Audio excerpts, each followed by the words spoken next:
क्यों वो जंगल में चले गए? ये भी सोचने की बात है। जितने भी बड़े बड़े पहुंचे हुए लोग होते हैं जंगल में रहते। आपने नित्यानंद जी के लिए कहा, जो कि असली में बहुत बड़े पुरुष थे, कि वो अगर कोई भी आता था उनको पत्थर मारते थे और कहते थे भाग जाओ यहाँ से, निकल जाओ। हमारे नागपुर में ताजुद्दीन बाबा थे, उनके लिए भी लोग ऐसा बोलते। वो तो जंगल में रहते थे बेचारे, अब वहाँ आबादी हो गई। क्यों ये लोग जंगल में भाग जाते हैं? उसके 2-4 कारण। अभी आपने देखा होगा यहाँ छोटे बच्चे बैठे थे, उनके हाथ जल रहे थे, खूब यूं कर रहे थे।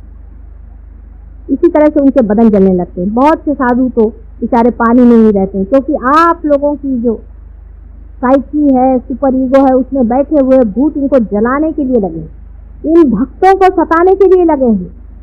इसलिए वो जंगल में भाग के खड़े थे, क्योंकि आपको तो पता नहीं आप कर क्या रहे हैं, आपके वाइब्रेशंस आपको समझ कहाँ आते हैं।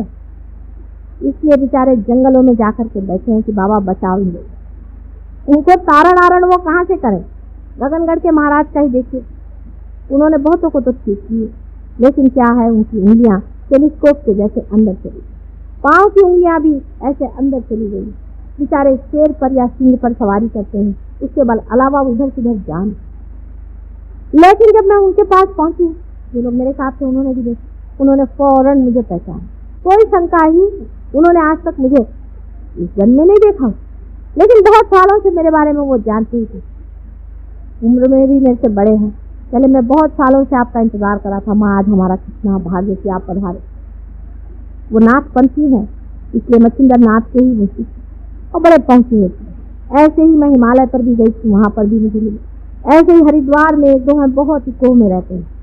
मैंने उनसे कहा बाहर आने का मौका, मैं तुमको बताऊंगी कि अपनी शक्ति को कैसे बचाना और किस तरह से इन लोगों का प्रहार वापस लौटाना। मैं बैठी हूँ, तुम आओ तो सही, सबको मैं ठीक कर। इनकी भी मैं नानी हूँ, आ जाओ।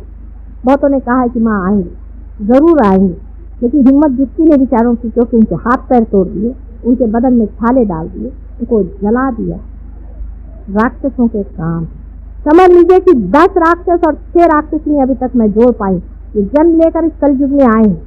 आजकल के जमाने में अगर समझ लीजिए रावण आ जाए तो वो अपने को कहने नहीं वाला कि मैं रावण, वो तो अपने को भगवान ही कहेगा। तो रावण कहे तो अभी कैद में बंद न हो जाए। रावण की पहचान, राक्षसों की भी पहचान है, वो भी मैं आपको बता देती हूँ, आप देखिए, आपको फायदा हो। जिस आदमी की आंख बिल्ली के जैसे, आप बिल्ली की पहले आंख देखिए तब आपको समझ में, क्योंकि बहुत से लोग बहुत सी चीजें देखते ही नहीं। बिल्ली की आंख जैसे उसके अंदर की पुतली होती है, प्यूपिल होती है, आप देखते देखते एकदम छोटी होते तो गुल हो जाती, ऐसे ही राक्षसों की आंख होती।